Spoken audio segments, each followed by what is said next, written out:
जवानों के हवाले से पैगाम हमारे जवान सुनने के लिए तैयार, जोश के साथ हाथ उठाइए इंशाअल्लाह। ये उड़ीसा सरकार है, इस सरकार में शराब पर लाइसेंस मिलता है, लेकिन आप इस भूल में मत रहिएगा कि 100 मरतबा भी लाइसेंस मिल जाए शराब के ऊपर और उड़ीसा सरकार शराब पर लाइसेंस आपको 100 मरतबा भी दे दे, शराब के हलाल होने की बात तो दूर की है, एक कतरा भी हलाल नहीं हो सकता। क्योंकि जो सरकारों की सरकार बैठी हुई है, उस सरकार ने इसके एक एक कतरे को हराम करार दिया है, ये हलाल हो नहीं सकती। एक सहाबी आए, या रसूल अल्लाह शराब को तोहफे में दे सकते हैं? कहा शराब पीना जैसे हराम, तोहफे में देना हराम। एक सहाबी आए कि मुझको दम्मा है, खोखी है, जब मैं दारू पी लेता हूं मेरा दम्मा खत्म हो जाता। तो आपने फरमाया कि तुम्हारी गलतफहमी है, दारू बीमारी है, इलाज नहीं है, इससे बीमारी बढ़ेगी, इलाज नहीं हो सकता। एक ने कहा कि नमक डाल देते हैं तो सालन बन जाता है, नशा खत्म हो जाता है, शरबत बन जाता है, शराब शरबत बन जाती है, नमक डाल करके सालन बना सकते हैं। आपने फरमाया जैसे शराब पीना हराम, उसी तरह नमक डाल करके सालन बनाना हराम। एक जवान आया कि पत्थर तोड़ता थक जाता, जब दारू पीता हूँ थकावट दूर हो जाती। आपने फरमाया थकावट दूर करने के लिए दारू पीना है। एक जवान आया कि ठंडक बहुत ज्यादा है, जब दारू पी लेता हूँ ठंडक दूर हो जाती है। आपने फरमाया ठंडक दूर करना भी दारू से हराम। तो जवान बोला मैं तो मान जाऊंगा, मेरी कौम नहीं मानेगी। अगर तुम्हारी कौम नहीं मानती है तो मयान से तलवार निकालो, जो मानते हैं उसको छोड़ दो, जो नहीं मानते उसके सर का तन से जुदा कर। इस जलसे में 3 जवान आए हैं जलसा सुनने और तीनों नाकाम, एक ही जवान कामयाब। दुआ कीजिए ऐसा होनहार जवान अल्लाह मोहल्ले मोहल्ले में पैदा करे। पहला जवान जो जलसा सुनने के लिए आया है, जो नाकाम है, जानते कौन जवान है? जो हर वक्त खाता रहता, उसका पेट है कि इंडिया गेट, न भरता है न फटता। पेट आगे भाग रहा है, कमर पीछे जा रही है, धरती का बोझ, अपना बोझ नहीं उठा पाता, ये मुकद्दर का सिकंदर क्या। ये जवान नाकाम। दूसरा जवान जो जलसा सुनने के लिए आया है, जानते हैं कौन है? हर वक्त आईने के सामने चेहरा रखता है, संवारता रहता है, बनाता रहता है, क्रीम लगाता है, पाउडर लगाता है, बनाव सिंगार की आदत औरत को होती है, मर्द को नहीं होती, ये भी नाकाम। तीसरा जवान इसमें वो है जो हर वक्त कैरम बोर्ड में रहता है, IPL में रहता है, लूडो में रहता है, ये भी नाकाम है। जानते हैं क्यों? खेल कूद का शौक बच्चे को होता है, जवान को नहीं होता। और ये जवान हो गया, बच्चे की आदत नहीं निकली, ये कामयाब नहीं होगा नाकाम। और जानते इसमें एक ही जवान कामयाब है, कौन? जो सोने से पहले प्लान बनाता और जब सो करके उठता है तो उस प्लान को मुकम्मल करता है। यही वो जवान है जो मिट्टी को सोना बनाता है। एक ईसाई बोला कि यार मैं मुसलमान हो जाता कलमा पढ़ करके, लेकिन मेरी दारू पीने की आदत है, जब मैं दिन में दारू पीता हूँ नशा चढ़ता है तो वजीर आजम को बाप का साला बनाता, और जब रात में पीता हूँ नशा चढ़ता है तो वजीर आला को दादा का साला बनाता। अगर ये दारू की आदत नहीं होती तो कलमा पढ़कर मुसलमान हो। तो बगल में एक आलिम थे, मंतिक से कहा तुम कलमा पढ़कर मुसलमान हो जाओ, दायां बायां पीते रहे। बड़ा खुश हुआ, सुभान अल्लाह। जब दारू पी करके मुसलमान हो गया तो हाथ बढ़ाया दारू की तरफ, उन्होंने कमर से कोड़ा निकाला कि अगर दारू से हाथ नहीं खींचोगे तो 80 कोड़े मारूंगा। हाथ उसने खींच करके सोचा यार बेकार मुसलमान हो, इस्लाम छोड़ देते। तो उन्होंने कहा कि अगर इस्लाम छोड़ोगे सीधे जेल में डालेंगे। जो बहुत बड़ा पियक्कर था, दादा का रिकॉर्ड, बाप का रिकॉर्ड तोड़ करके बैठा हुआ था, इस्लाम लाने की बरकत हुई, जिंदगी से शराब निकल गई। हाथ उठाइए, वादा कीजिए शराब से खुद भी बचेंगे और पूरे समाज को बचाएंगे। हाथ उठा दीजिए इंशाअल्लाह। फ्री में मिला तो छोड़ेंगे नहीं, हाथ उठा दीजिए इंशाअल्लाह। गिलासों में जो डूबे फिर न उभरे जिंदगानी में, हजारों बह गए इन बोतलों के बंद पानी में। न कर बर्बाद अपनी जिंदगी बोतल के दीवाने, वो काटेगा बुढ़ापे में जो बोता है जवानी में। ये दारू का पियाला मौत का कड़वा पियाला है, मिला है जहर शरबत में, छुपी है आग पानी में। यही सैया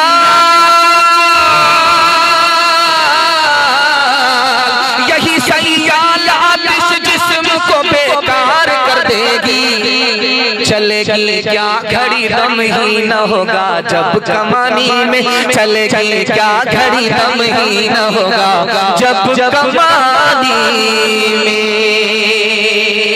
अभी आपने देखा होगा कि ये चैनल वाले उड़ीसा वाले यहाँ पर जलसा शूट करने के लिए बैठे और बरेलवी मसलक का कहीं जलसा हो रहा था, तो एक शायर भी बैठे हुए थे, एक मुकर्रिर भी बैठे हुए थे और दोनों का झगड़ा हो रहा। और ये चैनल वाले इतने जाहिल थे कि इन्होंने उस झगड़े को शूट कर दिया, पूरे हिंदुस्तान में आउट कर दिया। और ये उड़ीसा मीडिया है माशाल्लाह, मैं इनका दिल से एहतराम करता हूँ। ये वाजिब बात को नकल करते हैं, ये मजाक को, झगड़े को नकल करके अपना पैसा बनाने के लिए आबरू का तमाशा नहीं करते। इनके हाथ में हमारी आबरू है। अगर हम मजाक बोले, इन्होंने शूट कर दिया, आउट कर दिया, पूरे जलसे का तमाशा। अब ये हमारी जिम्मेदारी है, इनके वास्ते दुआ कीजिए, अल्लाह इनकी उम्र में खूब खूब बरकत अता फरमाए। ध्यान से सुनिएगा, बरेलवी और देवबंदी के हवाले से आपको पैगाम सुनाने के लिए जा रहा हूं। आपको उरूज होगा जब तीन चीज आपको हासिल होगी। जब तीन चीज आपको हासिल होगी तो आपको उरूज होगा। आपके घर में दौलत है, आपको उरूज होगा। आपके बच्चे को इल्म है, आपको उरूज होगा। आपके घर में झगड़ा होता ही नहीं, जो झगड़ा होता है वो अदालत में नहीं जाता, घर बैठ करके आप हल कर लेते हैं, आपको उरूज होगा, आपको ज़वाल होगा। और जानते हैं इत्तिहाद कैसे हासिल होता है? दो चीज को आप हासिल कर लीजिए, आपके घर में कभी झगड़ा नहीं होगा, इत्तिहाद होगा। पहली चीज क्या है? अपने को छोटा मान लीजिए, दूसरे को बड़ा तस्लीम कर लीजिए। अपने को गुनहगार समझ लीजिए, दूसरे को नेकोकार समझ लीजिए। अगर आपके अंदर तवाज़ु आ गई, आपके घर में कभी झगड़ा नहीं। और दूसरी चीज ईसार है, अपना नुकसान गवारा हो जाए, दूसरे का नुकसान गवारा नहीं। इस दो कसौटी पर आकर के दिखाइए, मैं मसनद रसूल पर गारंटी लेता हूं, आपके घर में इत्तिहाद होगा, कभी इख्तिलाफ नहीं। 50 साल में 235% अमेरिका में इस्लाम फैला। तो अंग्रेज ने लिखा यार 235% इस्लाम अमेरिका में कैसे फैला? तो लिखा मस्जिद से फैला, मस्जिद के इत्तिहाद से फैला। मस्जिद में जब इमाम साहब संबंधी कराते हैं तो इमाम साहब के पीछे जो सफ होती है उसमें अमीर गरीब एक साथ जमा हो गए, छोटे बड़े एक सफ में इकट्ठा हो गए। उस इत्तिहाद का सदका है कि दुश्मन के मुल्क में बगैर जर और जोर के सिर्फ 50 साल में इस्लाम 235% फैल गया। एक मिसाल पर पैगाम खत्म कर रहा हूँ, बहुत ध्यान से इसको सुनिए। एक किताब उसका नाम है कलीला दिन्ना। उस किताब में लिखा है कि चूहा अपने बिल से निकला। जब वो निकला तो उसने देखा कि मेरे पीछे नेवला है, मेरा दुश्मन हमला करने वाला। अगर मैं पीछे गया तो वो मुझको जान से मार। और उसने दायां बायां देखा तो देखा उल्लू बैठा हुआ उस पर हमला करने के लिए। सोचा अगर दायां बायां जाऊंगा तो उल्लू हमको मार देगा। उसने जब आगे देखा तो आगे देखा कि बिल्ली है। उसको महसूस हो गया कि सबसे बड़ी दुश्मन तो सामने है, लेकिन वो मुसीबत में है, पिंजड़े में है। तो चूहे की अक्लमंदी को देखिए। आप उड़ीसा के मुसलमान हैं, हिंदुस्तान के मुसलमान हैं, हालात कितने बद से बदतर होते जा रहे हैं। कलीला दिन्ना हमारी तरफ किस तरह रहनुमाई करती है, ये मिसाल आपके सामने रखने के लिए जा रहा हूं। उसने चूहे ने देखा कि अगर मैं पीछे जाऊंगा मेरा दुश्मन नेवला हमको जान से हलाक कर देगा। अगर मैं दाईं बाईं तरफ जाता हूं तो उल्लू मुझको उचक लेगा। सामने अगर जाता हूं तो बिल्ली है, वो पिंजड़े में है, वो मेरा कुछ नहीं कर पाएगी। वो खुद मुसीबत में है, मैं खुद मुसीबत में हूं। मैं अगर उससे सुलह कर लूं, वो मुझसे सुलह कर ले तो मेरी भी जान बच जाएगी, उसकी भी जान बच जाएगी। वो छोटा सा जानवर पीछे की तरफ नहीं गया, दाईं तरफ नहीं गया, सबसे बड़े दुश्मन से उसने सुलह कर ली, उसकी जान भी बच गई, उसका जहान भी बच गया। बांट के खा इस दुनिया में, बांट के बोझ उठाओ। जिस रस्ते में सबका सुख हो वो रास्ता अपनाओ। इस तालीम से बढ़कर जग में कोई नहीं तालीम। कह गए फादर इब्राहिम, कह गए फादर इब्राहिम। कुत्ते से क्या बदला लेना, कर कुत्ते ने काटा, तुमने कर कुत्ते को काटा। क्या थूका क्या चाटा, तुम इंसान हो यारो, कुछ अपनी तो करो ताज़ीम।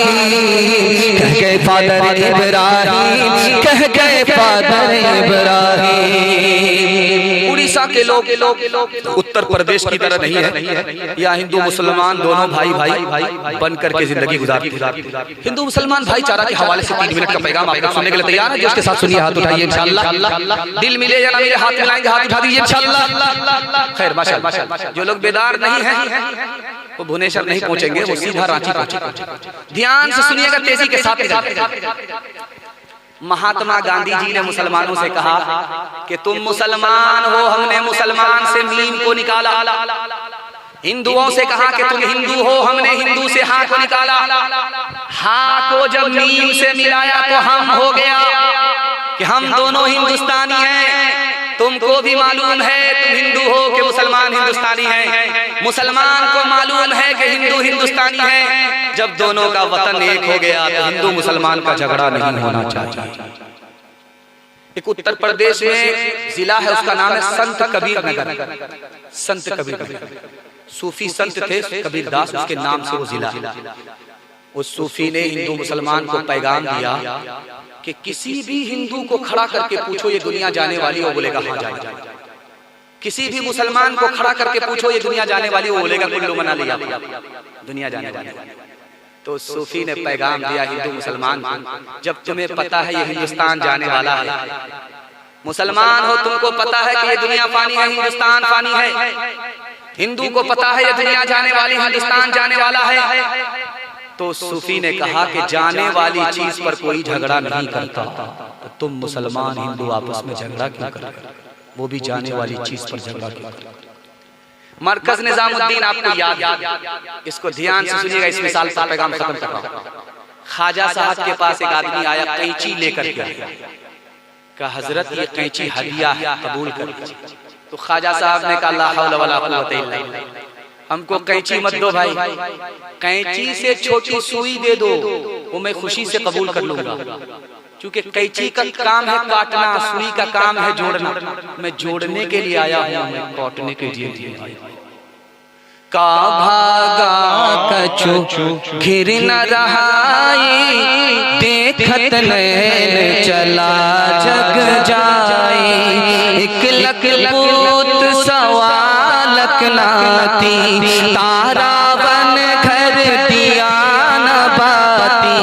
लंका सी कोठी समुद्र सिखाई, तारा बन की खबर न पाई।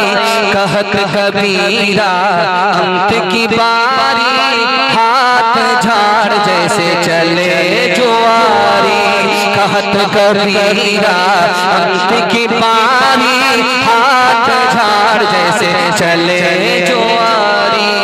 हवेली चौपड़ी सबका मुकद्दर फूट जाएगा, अगर ये साथ हिंदू मुस्लिमों का छूट जाएगा। दुआ कीजिए कि हम में प्यार के रिश्ते रहे कायम, ये रिश्ते टूट जाएंगे तो भारत टूट जाएगा।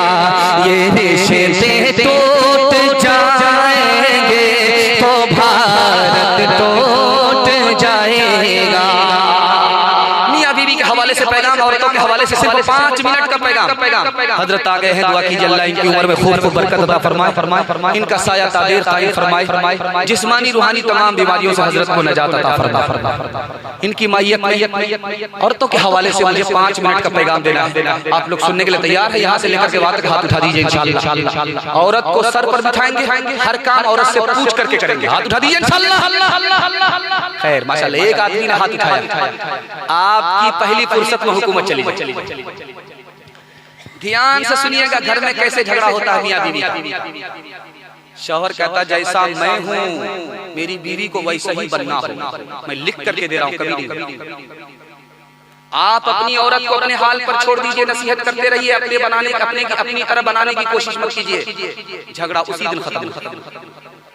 झगड़ा कैसे होता है? जब लड़के की माँ कहती है मैं लड़के की माँ हूँ, घर की मालिक मैं हूँ, यहाँ झगड़ा होता है। और जिस दिन लड़के की माँ अपनी बहू को बेटी समझ ले, बेटी तो चली गई, अब बेटी की जगह जो आई है वो बहू आई। अगर बहू को बेटी मान ले, झगड़ा उसी दिन। झगड़ा कहाँ होता है? जब लड़की आती है बहू बन करके तो कहती है मैं रानी बन करके आई हूँ, नौकरानी बन करके नहीं आई। अगर आज दब गई तो ये लोग जिंदगी भर दबाएंगे। झगड़ा यहाँ। अगर लड़की ने ये सब सोच लिया, समझ लिया, यार मेरे माँ बाप तो मेरे घर में थे, अब मेरी माँ बाप की जगह अगर कोई है तो ये सास ससुर। ये सास ससुर नहीं है, ये माँ बाप से बढ़ करके, उसी दिन झगड़ा। तीसरे नमूने को बहुत ध्यान से सुनिएगा, मियां बीवी की गलतफहमी। और गलतफहमी में घर कैसे बर्बाद हो जाता है, दोज़ख बन जाता है। दिखाने मिलेगा, बीवी कह रही है मैं घर से कभी बाहर नहीं गई, उसके कहने का मतलब है कि यार कभी कभी हमको बाहर लेकर के जाया कर, लेकिन मर्द बेवकूफ कह रहा है कि तुम झूठ बोल रहे हो। यहाँ झगड़ा शुरू होता है। औरत क्या कहना चाहती है इधर ध्यान नहीं गया, औरत क्या कह रही है उसी पर ध्यान दिया, झगड़ा हो। औरत कहती है कि हमको हर कोई नजरअंदाज करता है, उसके कहने का मतलब है कि शौहर हमको नजरअंदाज ना करे। शौहर बोलता है कि मैं तो नजरअंदाज नहीं करता, यहाँ से झगड़ा। तीसरे नमूने को बहुत ध्यान से सुनिएगा कि एक मालदार औरत गरीब से निकाह करे, ये नेचर के खिलाफ। और मालदार मर्द गरीब औरत से निकाह कर लेता है, ये हो जाता है। लेकिन गरीब मर्द से मालदार औरत निकाह नहीं करती। लेकिन खदीजा ने मालदार होकर के हमारे नबी से निकाह किया। इस राज को गौर कीजिए। खदीजा को पता था कि आखिरी नबी का जमाना आ गया और यहीं अरब में कोई एक जवान होगा जो नबी होगा। उसने हर जवान की पेशानी को पढ़ करके देखा, किसी में आखिरी नबी का जलवा नजर नहीं आया, सिवाय हमारे नबी के जलवा नजर आया। और मालदार होकर के हमारे नबी से गरीब होने के बावजूद निकाह किया, इस उम्मीद पर कि यही जवान, यही गरीब जवान आगे चलकर नबी होगा। लेकिन निकाह तो हो गया, लेकिन उसके बाद क्या हुआ कि अरब के लोगों ने ताना देना शुरू किया कि खदीजा तो मालदार है, मोहम्मद मुफलिस है सल्लल्लाहु अलैहि वसल्लम। ताना मारा कि खदीजा मालदार है और मोहम्मद मुफलिस है। तो खदीजा को कितनी मोहब्बत थी अपने नबी से, उन्होंने सारा माल नबी के ऊपर कुर्बान कर दिया। अब उन्होंने ताना मारना शुरू किया, खदीजा तो मुफलिस हो गई, मोहम्मद मालदार। तो खदीजा ने देखिए किस जज्बे से कहा कि ये जो मुझे ताना मार रहे हैं, मुझको आर दिला रहे हैं कि खदीजा मुफलिस हो गई, मोहम्मद पर माल कुर्बान कर मालदार बना दिया।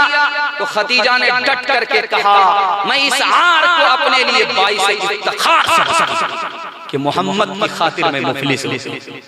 मैं इसको जिल्लत नहीं समझती, मैं इसको इज्जत समझती। एक मिसाल पर पैगाम खत्म कर रहा हूं। शौहर बोला बड़ी अच्छी थी, चली गई। तो बीवी सुनकर के बोली कौन? हमसे भी ज्यादा अच्छी। कहा कि हाँ तुमसे भी ज्यादा अच्छी। तो कहा कौन? कहा मेरी घड़ी, मेरी घड़ी गुम हो गई है, बहुत अच्छी थी। तो बीवी ने पूछा हमसे भी अच्छी? कहा तुमसे भी अच्छी। तो बीवी ने कहा वो कैसे? कहा जब मेरी घड़ी बिगड़ती थी तो बंद हो जाती, और जब तुम बिगड़ती हो तो शुरू हो जाती। जब तक कलकत्ता न पहुंच जाओ तब तक तुम पीछा नहीं छोड़ती। किरदार बदते काश के तुम राबिया बसरी का चलन अपना लो, खुद चला आए खिंचा काबा ज़ियारत के लिए। काश के तुम राबिया बसरी का चलन अपना लो, खुद चला आए खिंचा काबा ज़ियारत के लिए। खानादारी भी संभालो तुम मुसलमान होकर, रहमत हक भी सिमट आएगी बरकत के लिए। वो भी इस्लाम की बेटी थी जो पहली शब में कर दिया दूल्हा जो दादी की इज्जत के लिए। चूटी ने सुलेमान अलैहिस्सलाम से पूछा कि सबसे कीमती चीज आपके पास कौन सी है? कहा अंगूठी। का इसका मतलब समझते हैं? खुदा की खुदाई के मुकाबले में आपकी दुनिया अंगूठी के बराबर है, इससे ज्यादा नहीं। चूटी ने पूछा कि हवा आपके ताबे क्यों है? चूटी ने बताया हवा पर भरोसा नहीं किया जाता, और जिस तरह वो हवा है उस पर भरोसा नहीं, उसी तरह ये दुनिया है, इस पर भरोसा नहीं किया जाता। का इंसान और जिन्नात आपके ताबे? कहा कि हाँ। का वो कायनात अल्लाह ने आपके ताबे कर दिया, इंसान और जिन्नात को आपके ताबे कर दिया। इसका मतलब एक ही है, जब कायनात तुम्हारे ताबे, तुम खुदा के ताबे। इस जलसे में जवान कौन है, नौजवान कौन है, अधेड़ कौन है, ये बताने के लिए जा रहा है। जिसकी उम्र 30 साल है वो नौजवान, और जिसकी उम्र 40 साल वो नौजवान नहीं है, जवान। और जिसकी उम्र 50 साल वो नौजवान भी नहीं है, जवान भी नहीं है, अधेड़।